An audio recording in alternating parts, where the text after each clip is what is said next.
جو ایک طریقہ کار ہے کہ سرکار دو عالم صلی اللہ علیہ وسلم کی بارگاہ میں اس کا ثواب پیش کیا جائے، انبیاء کرام کو پیش کیا جائے، صحابہ کرام کو، اہل بیت اطہار کو، پوری امت مسلمہ کو، بالخصوص اپنے مرحوم والدین کو. تو اس طرح ان کی والدہ جو حج کریں گی، اس حج کا ان کی والدہ کو بھی پورا پورا ثواب ملے گا، اور جو ثواب ان کی والدہ کو ملے گا پوری امت کو وہ پورا پورا ثواب، ہر ایک کو پورے حج کا ثواب ملے گا. ماشاءاللہ. ایسا نہیں ہوگا کہ حج کے ثواب کے ٹکڑے کر دیے جائیں اور جتنے افراد اتنے ثواب کے اجزاء اور حصے کر دیے جائیں، اس طرح نہیں ہوگا. ٹھیک. ہر ایک کو پورے حج کا ثواب ملے گا. تو اس طرح یہ اچھا عمل ہے. یہ صرف حج کے ساتھ ہی خاص نہیں ہے. ہم کوئی نماز پڑھیں، ذکر و اذکار کریں، تلاوت قرآن پاک پڑھیں، تو ہر نیک عمل کا ثواب ہمیں ایصال کرتے رہنا چاہیے. اس طرح ہمارے عمل میں کوئی بھی کمی نہیں ہوتی، ثواب میں کسی قسم کی کمی نہیں ہوتی، اور دیگر مسلمانوں کو پورے پورے ثواب کے ملنے کی صورت بن جاتی ہے. ماشاءاللہ. اچھا جمیل صاحب، یہ تو آپ نے بتایا کہ ان کی طرف سے مطلب یہ کہ یہ حج کر لیں اور کرنے کے بعد اپنا جو ثواب ملا ہے تو وہ ایصال کر دیں دوسروں کو، مرحومین کو، یا دیگر کی جن مقدس ہستیوں کی بارگاہ میں پیش کرنے. اب جو یہ کہہ رہے ہیں کہ ان کی طرف سے مطلب یہ کہ یہ احرام جو باندھنا ہے، جو احرام کی نیت کرنی ہے، تو وہ کیا یہ نیت کرے کہ میں پوری امت مسلمہ کا احرام پوری امت مسلمہ کی طرف سے حج کی ادائیگی، یا وہ اپنی نیت سے حج کرنے جائیں گی؟ جیسے سوال انہوں نے اپنی والدہ کے لیے کہا، تو یہ اپنا احرام، یعنی میں نے عمرے کا جو احرام یا حج کا احرام، یہ اس نیت کر کے اور پھر خود ارکان ادا کریں گے اور پھر ان کو ثواب دوسروں کو دیں. یہ دونوں میں کیا فرق آپ کریں گے؟ دیکھیں، ایک تو ہوتا ہے حج بدل. مثال کے طور پہ ایک آدمی کے اوپر حج فرض ہو چکا تھا، کسی بھی وجہ سے اس نے حج کی ادائیگی نہیں کی، یہاں تک کہ اب وہ عمر کے اس سٹیج پر آ چکا ہے کہ خود بنفس نفیس حج ادا کرنے کی اب اس میں طاقت نہ رہی. مثلا کوئی معاذ اللہ مطلب کوئی معذوری کی صورت بن گئی کہ اب چلنے پھرنے سے معذور ہو گئے، اپاہج ہو گئے. تو حج تو ایک دفعہ جب فرض ہو جائے تو اس کی ادائیگی ہی ضروری ہوتی ہے. تو اب اگر ایسی کوئی صورت تھی، اب اس معذور شخص نے جس پہ حج پہلے فرض ہو چکا تھا، صحت، تندرستی اور دیگر شرائط پائے جانے کی صورت میں، اب وہ اپنی طرف سے اگر کسی کو حج بدل کے لیے بھیجے گا، تو اب جو حج بدل کرنے والا حاجی ہوگا وہ حج کے جو احرام باندھے گا، یعنی اگر وہ حج تمتع کروایا جا رہا ہے، حج افراد کروایا جا رہا ہے، حج قران کروایا جا رہا ہے، جو بھی جس کی طرف سے حج کیا جا رہا ہے، وہ جس انداز کا حج کی 3 اقسام ہیں، وہ جس قسم کے حج کا حج بدل کرنے والے شخص کو حکم دے گا. ٹھیک. تو حج بدل کرنے والا جو حاجی جو پریکٹیکلی عملی طور پہ جائے گا حج کرے گا، تو اس نے نیت اس کی طرف سے کرنی ہے. ٹھیک ہے، کہ یہ جو میں مثال کے طور پہ حج تمتع ہے تو پہلے عمرہ کیا جاتا ہے، عمرے سے فارغ ہونے کے بعد پھر قریب حج کے دنوں میں پھر حج کا احرام باندھا جاتا ہے. تو پہلے عمرے کا احرام باندھیں گے تو نیت کریں گے میں فلاں صاحب کی طرف سے یہ میں عمرے کا احرام باندھ رہا ہوں. ٹھیک ہے، یعنی حج بدل کرنے والا جو پہلے جا کے عمرہ کرے گا وہ بھی اسی کی طرف سے کرنا ہے، اسی کی طرف سے کرے گا. جو حاجی جیسا حج کروانا چاہتا ہے، یعنی حج بدل جو کروانا چاہ رہا ہے اصل شخص، وہ جس طرح کا حکم دے گا اس کے مطابق اس کو حج کے ارکان ادا کرنے ہوں گے. تو اب یعنی جو بھی اب وہ کام ہوں گے کرے گا تو یہ خود ہی نیت ان کی طرف سے کرے، لیکن یہ کہ یہ جو میں نے عمرے کا احرام باندھا ہے ان کی طرف سے. اب جب حج کے احرام باندھنے کا وقت آئے گا تو حج کا احرام باندھتے وقت نیت کرے گا کہ فلاں صاحب کی طرف سے میں حج کا احرام باندھ رہا ہوں. اب طواف اسی کو ہی کرنا ہے، وقوف عرفہ اسی کو جانا ہے، جو حج بدل کرنے والے حاجی صاحب ہوں گے، یعنی وہ سارے ارکان اسی کو سارے ارکان انہی کو ادا کرنے ہوں گے. اور اگر کوئی غلطی کی جس کی وجہ سے کوئی جرمانہ لازم ہوتا ہے، کفارے لازم ہوتے ہیں، بعض صورتوں میں روزہ رکھنا ہوتا ہے، بعض صورتوں میں صدقہ فطر کی مقدار دینی ہوتی ہے، بعض صورتوں میں بکری، دمبا، بھیڑ اس کا دم لازم ہوتا ہے، اور بعض صورتوں میں بدانہ لازم ہو جاتا ہے، بڑا جانور لازم ہو جاتا ہے. تو اب یہ جو اگر جنایت، جرم اگر کوئی حج بدل کرنے والے شخص کی طرف سے اگر پائے گئے تو یہ جرمانے اس کو خود بھرنے ہوں گے. اچھا، جرمانہ یہ خود بھرے، جرمانہ خود بھرنا ہوگا. مطلب یہ جو بھی جنایت اس پہ جنایات، صدقات وغیرہ دم لازم ہوں گے، تو یہ حج بدل کرنے والے کی غلطی ہے نا، یہ اس کی غلطی. اس کی غلطیوں کی وجہ سے اگر کوئی چیز لازم ہو رہی ہے تو یہ خود ادا کرے گا. ٹھیک ہے. لیکن جو حج کے اخراجات ہوں گے، یہ پورے جیسے حج کے یہاں سے جانے اور پھر مکہ شریف پہنچنے اور جو بھی اس میں ضروریات ہیں، ہوٹلز وغیرہ، یہ ساری چیزیں، ان کے بعد پھر واپسی اپنے شہر واپسی آنے، یعنی جس جگہ سے جس کی طرف سے حج بدل کروایا جا رہا ہے نا، اگر وہ کراچی میں رہتا ہے تو یہ بھی کراچی سے ہی سفر کرے گا حج بدل کرنے ٹھیک ہے، والا، تو اسی مقام سے جانے اور واپسی آنے تک جو بھی اخراجات ہیں، یہ سارے اخراجات اصل شخص برداشت کرے گا جس کی طرف سے نائب کی حیثیت سے حج بدل کروایا ٹھیک، کیا جا رہا ہے۔ لیکن اگر کوئی جرمانے وغیرہ لازم ہوتے ہیں تو وہ حج بدل کرنے والے شخص کی خود ذاتی غلطیاں ہیں، کوتاہیاں ہوئی ہوں گی، جس کی وجہ سے جرمانے لازم ہوں گے، تو اس کا وہ خود پابند ہوگا۔ اچھا حج بدل کی پھر یہ جو خاص آپ نے کیفیت اور شرائط بتائیں کہ کن صورتوں میں حج بدل کروا سکتے ہیں، یعنی یہ انہی کے لیے احکامات ہیں، یہ ان کے لیے ہیں۔ اور دوسرا پوائنٹ یہ آتا ہے کہ انتقال کر گئے، انتقال کر گئے اور وصیت بھی نہیں کی تھی، جی ہاں، تو اب یہ اپنے طور پہ کوئی اپنے مرحوم والدین کی طرف سے اگر حج کرنا چاہتا ہے، اب اس کو وہ حج بدل کا نام عام طور پہ لوگ دے دیتے ہیں کہ انہوں نے حج نہیں کیا تو ہم ان کی طرف سے حج کر رہے ہیں،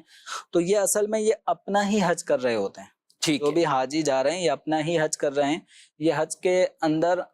عمرے کا احرام یا حج کا احرام باندھیں گے تو اپنی طرف سے ہی حج یا عمرے کے احرام کی نیت کریں گے،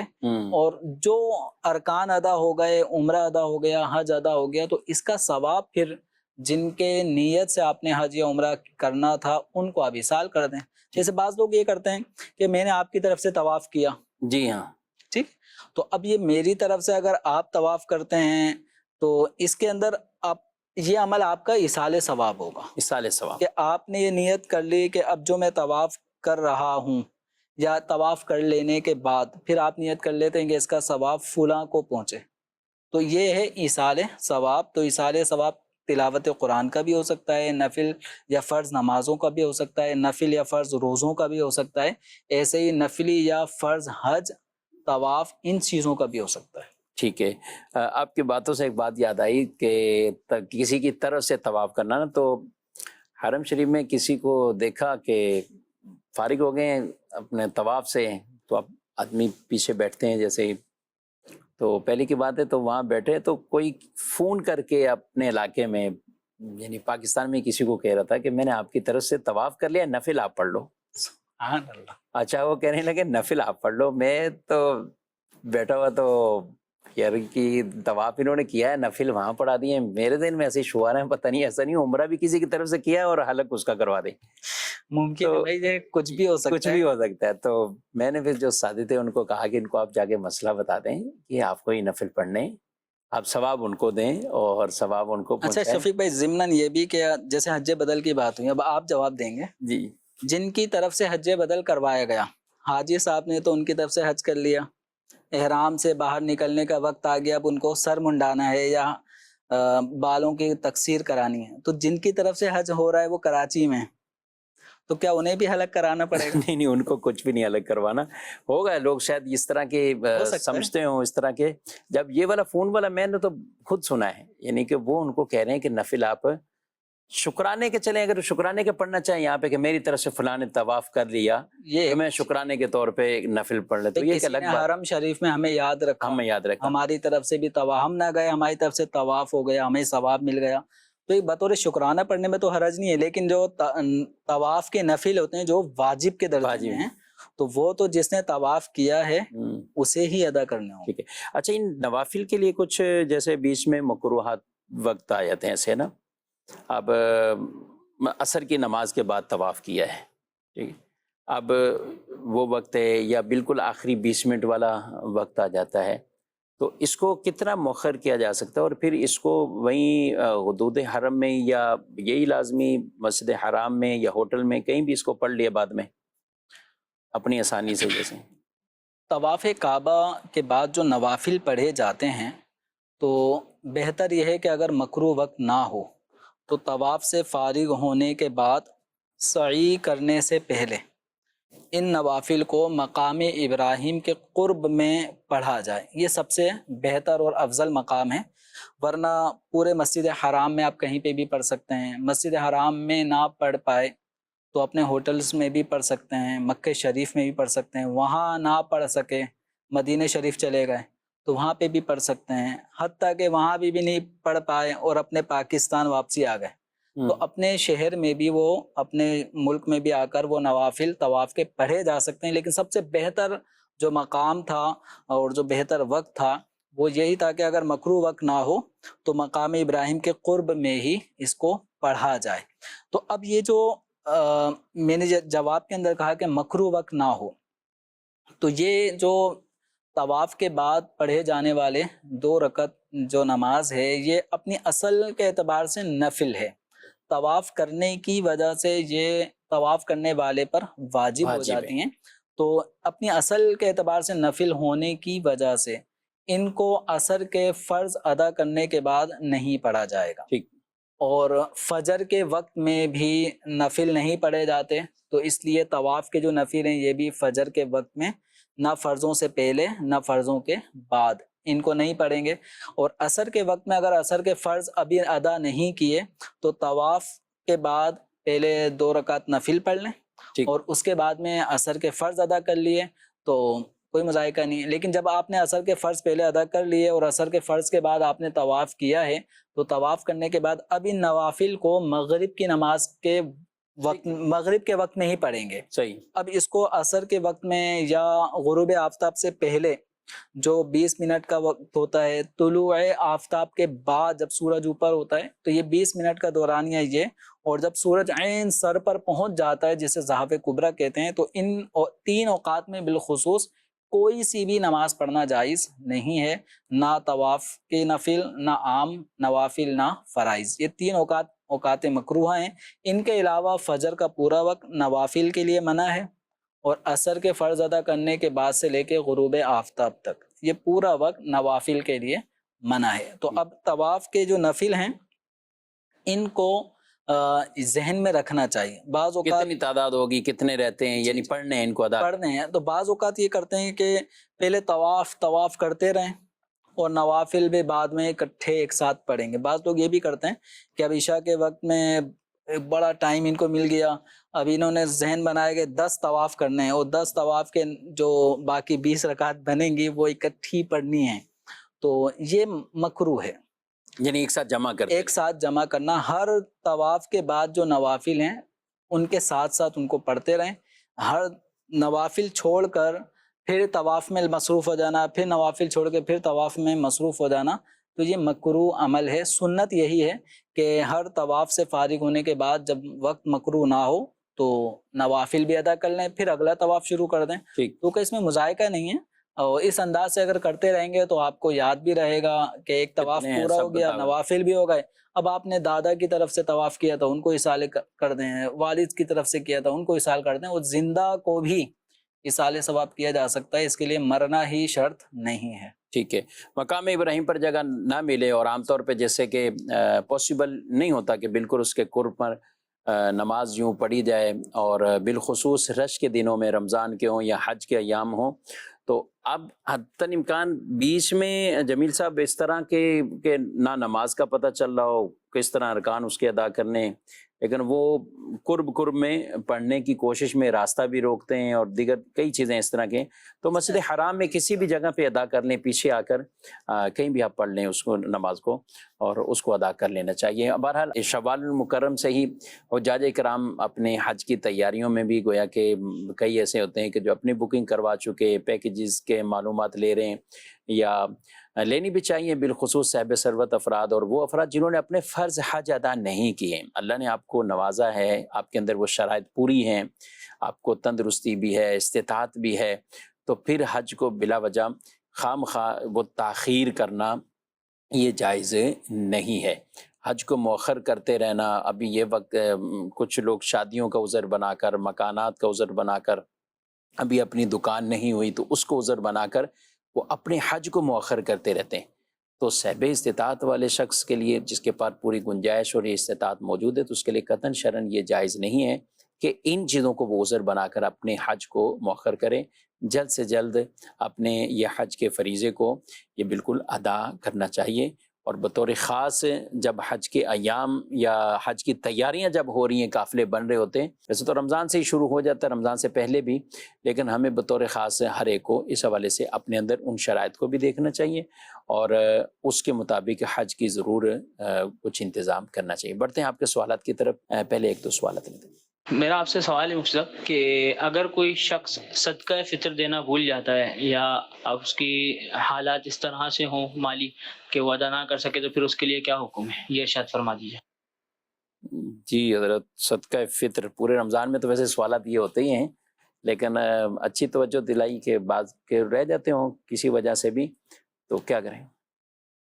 جو غنی مالدار شخص ہے جس پر صدقہ فطر واجب تھا، تو وہ اگر عید کے موقع پہ صدقہ فطر ادا نہ بھی کر سکا تب بھی یہ صدقہ فطر کا وقت اس کے لیے باقی رہے گا۔ اس کے اندر ایسا نہیں ہے جیسے نماز کا وقت ہوتا ہے وہ ختم ہو گیا تو اب قضا ہو گئی، یا بعض چیزیں ایسی ہوتی ہیں کہ ٹائم گزر گیا تو اب وہ لازم نہیں رہیں، تو ایسا نہیں ہے۔ صدقہ فطر جس کے اوپر واجب ہو گیا وہ واجب ہی رہے گا یہاں تک کہ وہ اس کی ادائیگی کر دے۔ تو اگر کسی نے صدقہ فطر ابھی تک ادا نہیں کیا باوجود یہ کہ اس پہ صدقہ فطر واجب ہو چکا تھا، تو اسے صدقہ فطر ادا کرنا ہوگا، اور صدقہ فطر کے جو مصارف ہیں، جو شریف فقیر ہیں، ان تک پہنچا دیں، یا دعوت اسلامی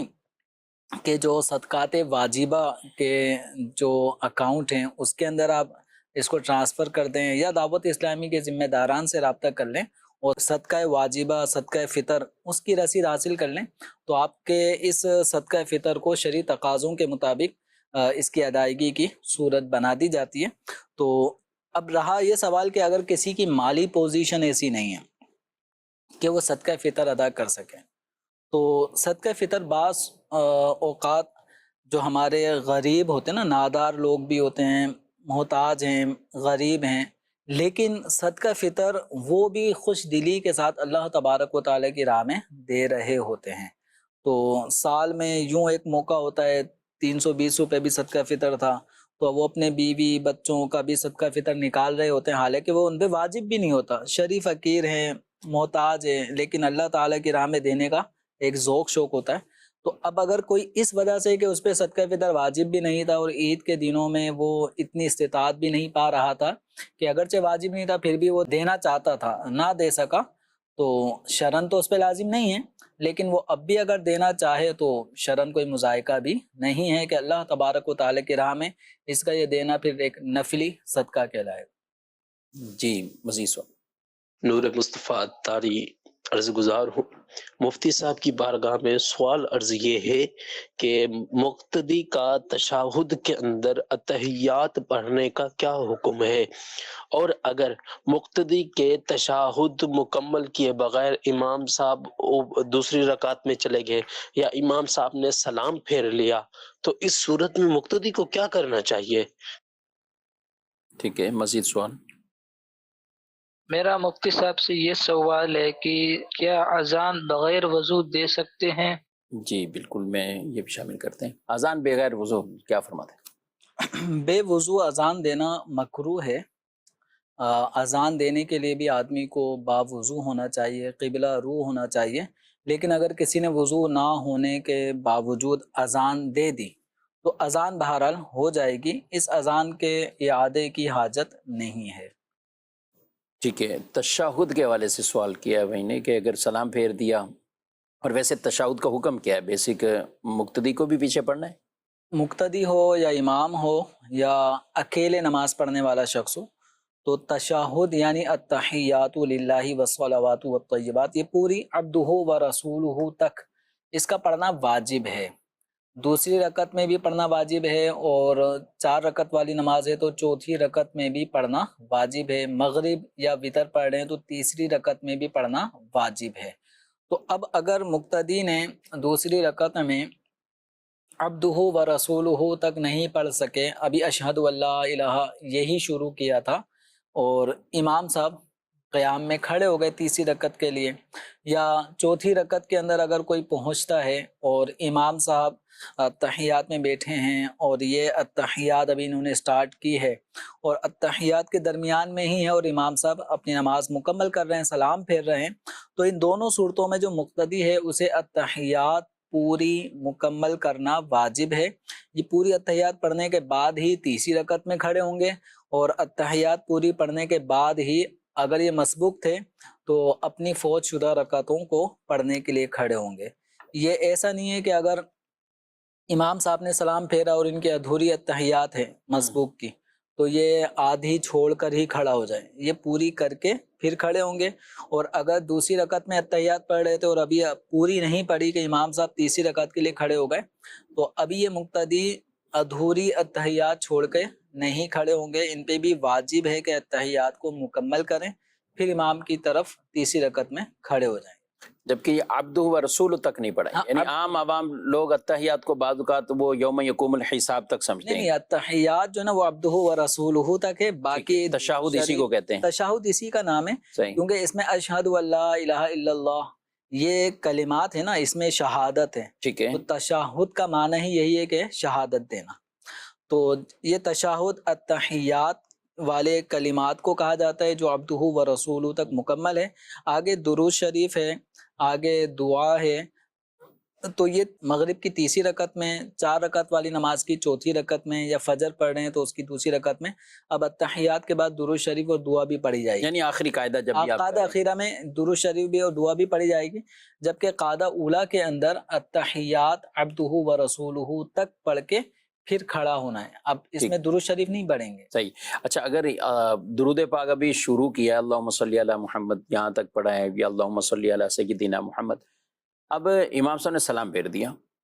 کیونکہ آخری رکعت ہے اور مقتدی بھی شروع سے ہی شامل تھا، آخری رکعت اس کی، تو اب یہ بھی پورا آگے چلائے گا یا سلام پھیر دے گا؟ اب چونکہ درود شریف پڑھنا واجب نہیں ہے، ٹھیک ہے، یہ سنت ہے، اور امام صاحب کے ساتھ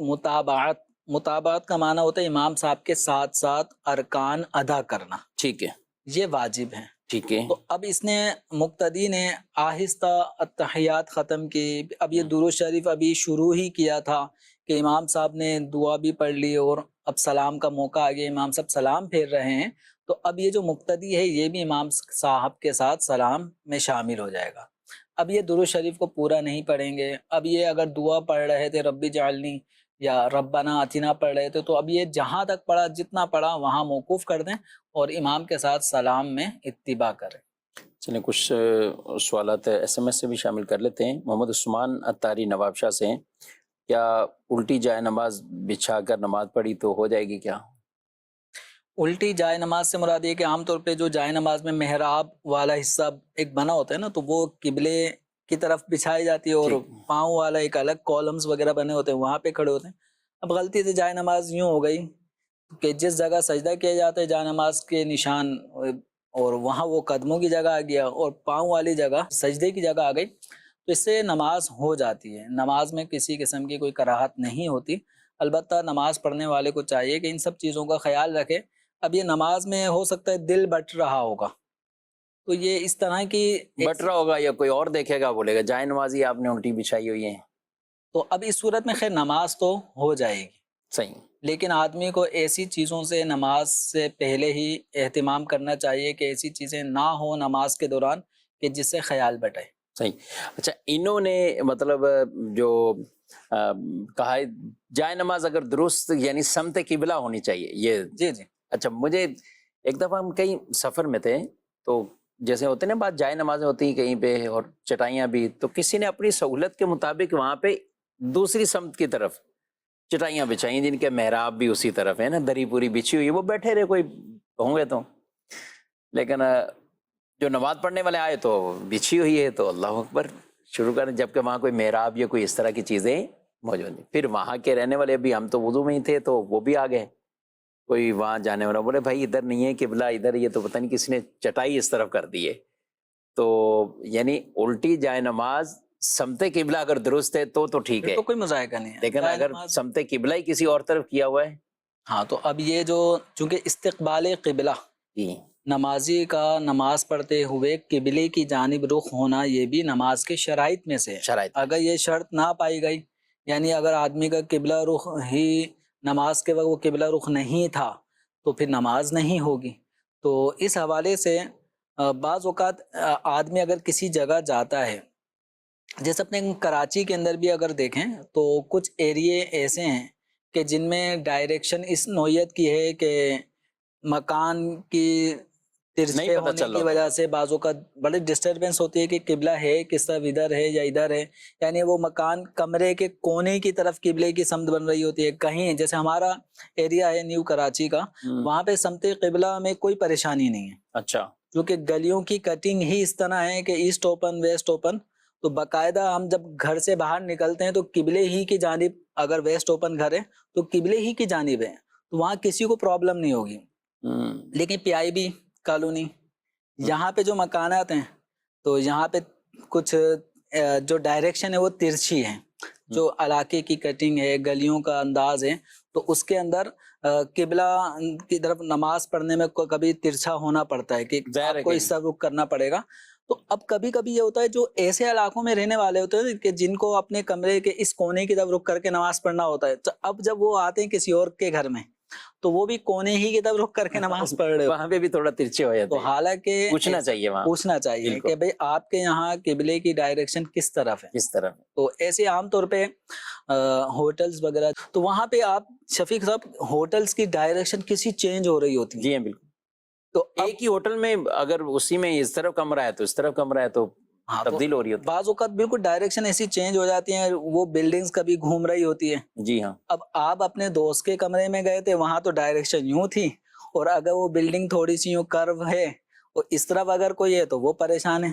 جی ہاں ایسے میں ہوٹل انتظامیہ جو ہے ان سے رابطہ کر لیا جائے کہ وہ بعض اوقات وہ کمرے میں کسی جانب جہت قبلہ اسٹیکر وغیرہ لگا اسٹیکر وغیرہ وہ لگا دیتے ہیں. آپ کے پاس موبائل ہے، اس کے ذریعے بھی آپ کمپاس کے ذریعے قبلے کی سمت معلوم کر سکتے ہیں. اور مسجد حرام بھی بعض ہوٹلز کے کمروں سے کھڑکیوں سے نظر آ رہا ہوتا ہے، مسجد حرام نظر آ رہی ہوتی ہے، تو اس سے بھی ایک اندازہ لگایا جا سکتا ہے. لیکن یہ اندازہ لگانا مسجد حرام کے ذریعے سے یہ کچھ مشکل کام ہے، مشکل کام. تو ہوٹل انتظامیہ سے بھی رابطہ کیا جا سکتا ہے. ٹھیک ہے ماشاءاللہ. المختصر یہ کہ کہیں بھی قبلے کا اگر معلوم نہیں ہے تو ایسے نہیں کہ ڈائریکٹ ہی پہلے کچھ دیکھ لیں، اگر بتانے والا ہے تو اس سے پوچھ لیا جائے. اور اگر محرابیں باقاعدہ موجود ہیں مسجد میں، جیسے محراب بنی ہوتی ہے تو پتہ ہے یہ ایک نشانی علامت ہوگی کہ قبلہ اس طرف ہے، تو اس طور پر نہ ہو تو پھر جو ذرائع بتائیں کمپاس کے ذریعے سے ہو. اگر یہ بھی نہیں ہے تو پھر آخری سٹیج وہی آتی ہے کہ آدمی اپنے غور و فکر کرے، تحری کرے، سوچے، اور اس کے ذریعے کہ قبلے کا تعین کیسے ہو. اور پھر جو اس نے سوچا، جو اس نے تحری کی ہے اور اس کا گمان جس طرف جم رہا ہے تو پھر اس طرف وہ نماز پڑھے. اچھا بعد میں پتہ چلا کہ بھئی یہ تو تھا ہی نہیں ادھر، یعنی اس نے تو اپنے انداز سے پڑھ لیا اور ایک گمان کر کے کہ میں نے اگر تحری کی تھی، یعنی دل میں اچھی طرح غور فکر کیا کہ قبلہ کس طرف ہوگا، کوئی وہاں بتانے والا نہیں ہے، کوئی علامت شناخت نہیں ہے کہ جس کے ذریعے قبلے کی سمت معلوم کی جا سکے اور نماز پڑھنی ہے، تو اب یہ آدمی نے تحری کی، یعنی دل میں غور کیا، غور فکر کے قبلہ کس طرف ہونا چاہیے. آدمی کا اپنا بھی مائنڈ کہتا نا کہ اس طرف سے آیا تھا تو یوں تھا تو یوں ہونا چاہیے. تو اگر یہ دل میں کسی ایک جانب دل میں قبلہ کی سمت ہونا دل میں جم گیا اور اس نے اس رخ پہ نماز پڑھ لی، بعد میں پتہ چلتا ہے کہ بھائی اس طرف نہیں تھا قبلہ جو آپ سمجھے تھے، قبلے کی ڈائریکشن تو ایسے ہے اور آپ نے 90 ڈگری بالکل غلط کیا ہے سمت، تو اب نماز ہو گئی، کیونکہ نماز پڑھنے والے نے تحری کر کے نماز پڑھی تھی. وہ تحری اس وقت کی جائے گی جب تحری کا موقع ہو. ٹھیک ہے. اور اگر کوئی آدمی تحری نہیں کرتا، اب ایسی بات سے نماز پڑھ لو، تو اب اگر اس نے سمت قبلہ بھی نماز پڑھی ہے تو بعض صورتوں میں اس کی نماز نہیں ہوتی. تو ایسے موقع پہ اسے سمت قبلہ معلوم کرنا چاہیے. جی مزید کچھ سوالات ہیں SMS کے ذریعے سے بھی ہیں تو ایک دو شامل کرتے ہیں، وقت بھی ہمارے اختتام کی طرف ہی ہے. سنت غیر موقدہ ادا کرتے ہوئے اگر کوئی صرف اتحیات پڑھ کر کھڑا ہو گیا اور تیسری رکعت میں بھی اس نے ثنا سے شروع نہیں کیا بلکہ فاتحہ سے شروع کی نماز، تو واپس ثنا کی طرف آئے یا پڑھتا رہے؟ اب سورہ فاتحہ شروع کر دی تو اب سورہ فاتحہ ہی آگے کنٹینیو رکھے. سورہ فاتحہ کو چھوڑ کر ثنا یعنی سبحانک اللہم سنت غیر موقدہ کی تیسری رکعت میں اب نہ پڑھے، کیونکہ اب سورہ فاتحہ شروع کر دی تو اب اس کو چھوڑنے کی کوئی وجہ نہیں بنتی. ٹھیک ہے. زکوٰۃ کے پیسے کہیں مدرسے میں خود ہی لگا سکتے ہیں؟ زکوٰۃ یہ صدقہ فطر یہ جو واجب ہوتے ہیں نا، ان کو مدرسے میں مسجد میں کسی بھی ایسے تعمیراتی کام یا ضروری اخراجات میں صرف کرنے سے زکوٰۃ ادا نہیں ہوتی. اس کا جو مصرف ہے شرعی فقیر مستحق زکوٰۃ، یہ زکوٰۃ یا فطرہ پہلے اس کو دے دیا جائے، مالک بنا دیا جائے. تو اس طرح مالک بنانے سے تملیک فقیر کرنے سے زکوٰۃ کی ادائیگی ہو گئی. جب زکوٰۃ ادا ہو گئی تو اب یہ شرعی فقیر خوش دلی کے ساتھ مسجد کو مدرسے کو اگر یہ رقم دے دیتے ہیں صرف کرنے کے لیے تو اب یہ رقم مسجد مدرسے میں خرچ ہو سکتی ہے. یہ ناظرین کرام آپ نے پروگرام ملاحظہ کیا، اپنا فیڈ بیک بھی ضرور دیجیے گا، اور ہمارے پروگرام کا وقت اپنے اختتام کو پہنچا ہے. آپ سے اجازت بھی چاہتے ہیں. کئی سوالات آپ کے ایسے بھی ہوتے ہوں گے اور ضروری اور اہم بھی ہوتے ہوں گے اور درپیش ہوتے ہوں گے، اگر ہم اس پروگرام کے اندر شامل نہ کر پائیں تو آپ ان کے لیے دارالفتاء اہل سنت سے براہ راست آپ رابطہ بھی کر سکتے ہیں. اللہ پاک ہم سب کو علم دین سیکھ کر سمجھ کر درست طریقے سے اس پر عمل پیرا ہونے کی توفیق عطا فرمائے. آپ سے اجازت چاہتے ہیں. فی امان اللہ. ہادی و رہنما ہمارے علماء، ہو کبھی درپیش جو کوئی مسئلہ، پوچھ لیں حاضر ہوں ہم ان کی بارگاہ.